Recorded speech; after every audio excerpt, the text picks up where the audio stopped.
നമസ്കാരം. ഭാരതത്തിലെ പ്രധാനപ്പെട്ട പല ആരാധനാലയങ്ങൾക്കും അതുപോലെ തന്നെ പുണ്യനഗരങ്ങളിലുമൊക്കെ മദ്യവും മാംസവും അതുപോലെ തന്നെ മറ്റു ലഹരി വസ്തുക്കളുടെയും ഒക്കെ ഉപയോഗം നിരോധിച്ചിട്ടുണ്ട്. നിയമം മൂലം തന്നെ നിരോധിച്ചിട്ടുണ്ട്. എന്നാൽ അങ്ങനെ നിരോധിക്കേണ്ടതായ മറ്റു ധാരാളം സ്ഥലങ്ങൾ ഇനിയും ഭാരതത്തിൽ ബാക്കിയുണ്ട്.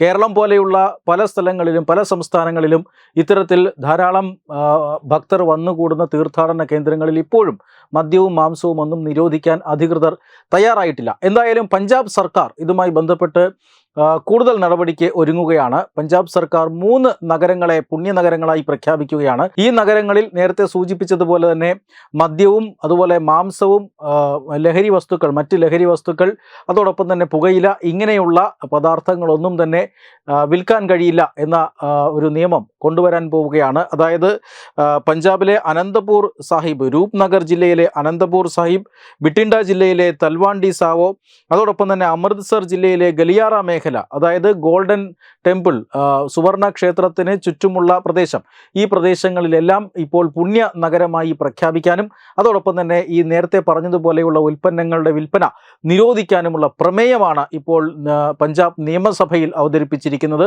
പഞ്ചാബ് മുഖ്യമന്ത്രി ഭഗവന്ത് മാനാണ് ഈ പ്രമേയം അവതരിപ്പിച്ചത്. പഞ്ചാബ് നിയമസഭ ഏകകണ്ഠേന ആ പ്രമേയം പാസ്സാക്കുകയായിരുന്നു. പ്രത്യേക നിയമസഭാ യോഗം വിളിച്ചുകൊണ്ടാണ് ഇത്തരത്തിലൊരു പ്രമേയം പാസ്സാക്കാനുള്ള നടപടി പഞ്ചാബിലെ ആം ആദ്മി പാർട്ടി സർക്കാർ സ്വീകരിച്ചിരിക്കുന്നത്.